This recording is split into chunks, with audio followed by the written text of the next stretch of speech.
بسم اللہ الرحمن الرحیم۔ السلام علیکم ناظرین، اشفاق احمد صاحب کے واقعات کے ساتھ ایک عمدہ واقعہ۔ عباسیہ حکومت کے آخری دور میں ایک وقت وہ آیا جب مسلمانوں کے دارالخلافہ بغداد میں ہر دوسرے دن کسی نہ کسی دینی مسئلے پر مناظرہ ہونے لگا۔ جلد ہی وہ وقت بھی آ گیا جب ایک ساتھ ایک ہی دن بغداد کے الگ الگ چوراہوں پر الگ الگ مناظرے ہو رہے تھے۔ پہلا مناظرہ اس بات پر تھا کہ ایک وقت میں سوئی کی نوک پر کتنے فرشتے بیٹھ سکتے ہیں۔ دوسرا مناظرہ اس اہم موضوع پر تھا کہ کوا حلال ہے یا حرام۔ تیسرے مناظرے میں یہ تکرار چل رہی تھی کہ مسواک کا شرعی سائز کتنا ہونا چاہیے۔ ایک گروہ کا کہنا تھا کہ ایک بلش سے کم نہیں ہونا چاہیے اور دوسرے گروہ کا یہ ماننا تھا کہ ایک بلش سے چھوٹی مسواک بھی جائز ہے۔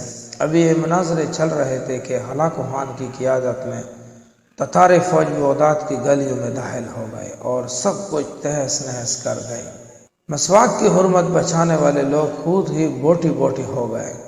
سوئی کی نوک پر فرشتے گننے والوں کی کھوپڑیاں کے مینار بن گئے جنہیں گننا بھی ممکن نہ تھا۔ کوے کے گوشت پر بحث کرنے والوں کے مردہ جسم کوے نوچ نوچ کر کھا رہے تھے۔ آج ہلاکو خان کو بغداد تباہ کیے سینکڑوں برس ہو گئے، مگر قسم لے لیجئے جو مسلمانوں نے تاریخ سے رتی برابر بھی سبق لیا ہو۔ آج ہم مسلمان پھر ویسے ہی مناظرے سوشل میڈیا پر یا اپنی محفل و جلسوں اور مسجدوں کے ممبروں سے کر رہے ہیں کہ داڑھی کی لمبائی کتنی ہونی چاہیے، یا پھر پاجامہ کی لمبائی ٹہنوں سے کتنی نیچے یا کتنی اوپر شرعی اعتبار سے ہونی چاہیے۔ مردہ سن سکتا ہے یا مردہ نہیں سن سکتا۔ امام کے پیچھے سورہ فاتحہ پڑھنا جائز ہے کہ نہیں۔ قوالی اور مشاعرہ کرنا ہمارے مذہبی فرائض میں شامل ہونے لگے۔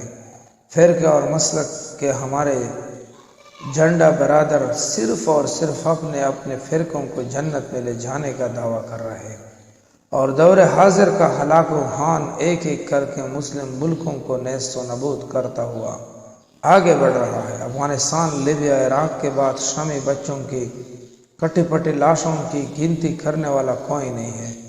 بے گناہوں کی کھوپڑیوں کے مینار پھر بنائے جا رہے۔ فلسطین اور کشمیر کی حالت زار ایسی ہے کہ زاروں قطار رو کر بھی دل ہلا نہیں ہوتا۔ آدم علیہ السلام کی نسل کے نوجوانوں، بوڑھوں اور بزرگوں کی لاشوں کو کوے نوچ نوچ کر کھا رہے ہیں، اور ہوا کی بھیٹیاں اپنی عصمت چھپانے امت کی چادر کا کونا تلاش کر رہی ہے۔ جی ہاں، اور ہم خاموشی سے اپنی بھاری کا انتظار کر رہے ہیں۔ اگر ہم انہی باتوں میں الجھ رہے تو دشمن نے یہ نہیں دیکھنا کہ کس کی داڑھی چھوٹی ہے اور کس کا پاجامہ ٹہنوں سے نیچا ہے۔ دشمن جنگ کی گولی سنی دیوبند اہل حدیث کا کوئی فرق نہیں کرتی۔ خدا را سوچئے، ابھی وقت ہے ایک ہونے کا، اتفاق و اتحاد پیدا کرنے کے لیے اپنے رائے قربان کرنے کے لیے متحد ہو جاؤ، ورنہ ایک ایک کر کے یہ ہلاکو خان ہم سب کی کھوپڑیوں کا مینار بنائے گا۔ سب دوستوں سے گزارش ہے کہ اچھے واقعات، تاریخی واقعات کے لیے چینل کو ضرور سبسکرائب کریں۔